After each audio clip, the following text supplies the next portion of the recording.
first speaker joining us this morning is our CLIP faculty director, Marlene Freed, who is a lot more than a faculty director, also a professor here. She served on my Div 2 committee. So yeah, welcome Marlene Freed to the stage. Thank you.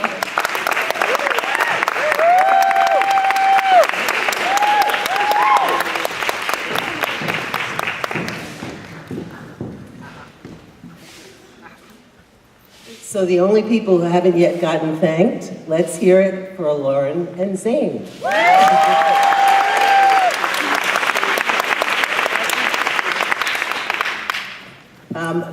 On behalf of everyone at CLIP, I too want to extend my warmest welcome. I think one of the themes is warm because it's not warm outside, so we really have to heat it up inside, and I'm sure we will. I am honored to be here in this room full of passionate, persistent, provocative, pushy, you see I got into a P thing, pushy in the best way, activists.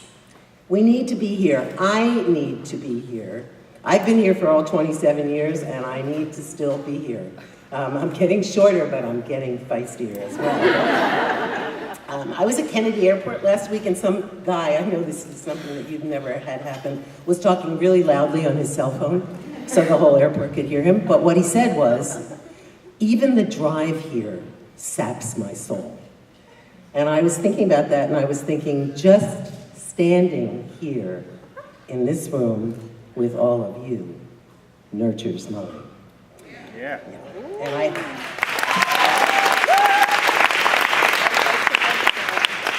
early this morning in the gym with Nicole from Nursing Students for Choice, we were the only two in there, and we're, of course, watching Rachel Maddow. So it reminds you of all the things that piss you off. So I was thinking about the changes that have occurred over the 27 years of this conference. And she was, of course, talking about Virginia yesterday, which joined the states that are trying to close all the clinics. She was also talking about, wondering about the fate of gun control in this country and many other things. And so over the 27 years, yes, it's true. Our opposition has gotten stronger. It's gotten scarier. It's 4 years since Dr. Taylor was murdered. A new clinic has come in Wichita.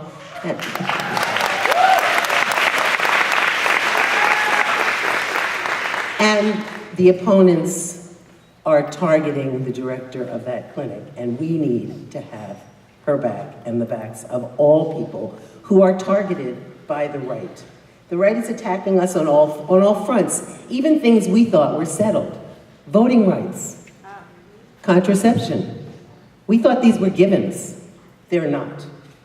They're attacking us on things that I would consider no-brainers.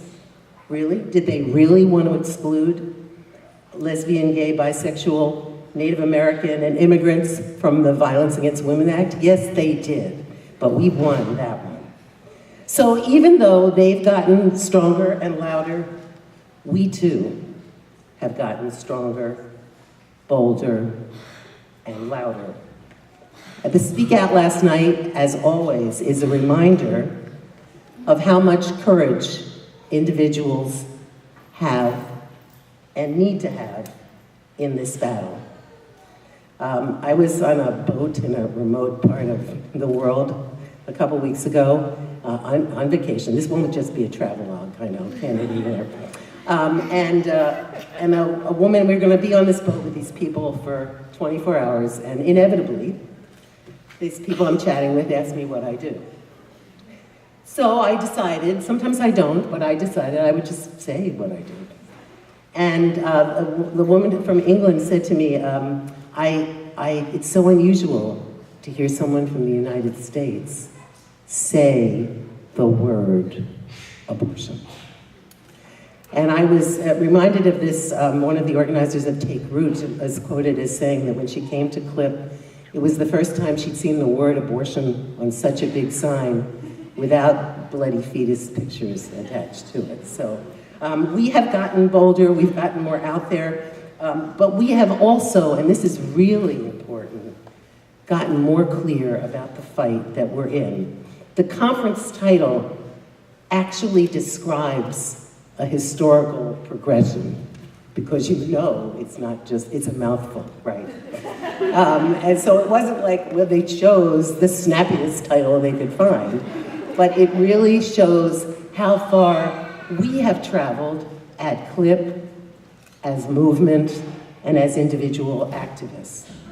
As we listen to the many voices and truths here, and there isn't just one, and I'm not afraid of that, I'm not bothered by that, because I know that we're part of a holistic, expansive, intersectional, comprehensive, complicated vision of reproductive justice, and no, it doesn't go on a bumper sticker. I know it's tempting, and I guess I am gonna do this. So a while ago, a friend of mine called me up, a great activist, and she said, I've just seen the best bumper sticker ever. I said, really? And she said, yeah, it said, don't like abortion? Fuck you.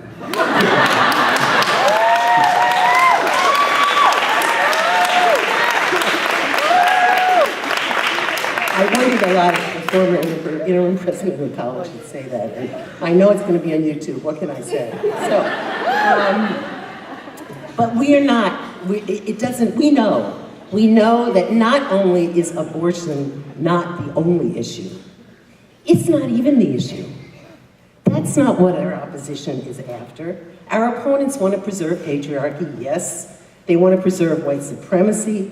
They want inequality on all fronts. What do we all say to that?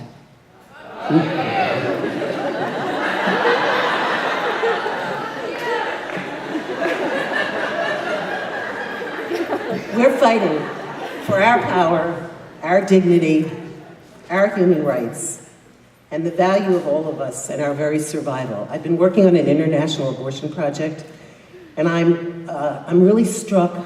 Sometimes the battlefield is abortion for all of those things. I'm struck by how each of our battles contains everything else.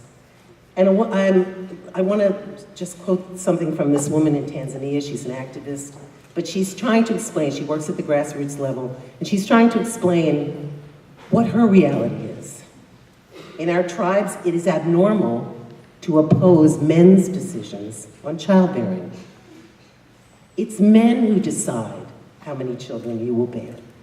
If he has decided you have to give birth, then even if the pregnancy endangers your life, you have to carry it until you die.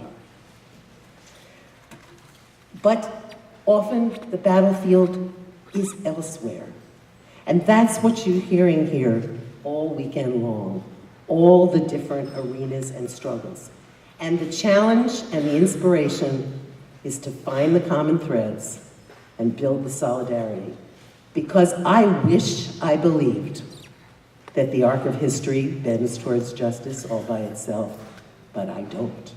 I believe that we are the ones to bend that arc. Thank you.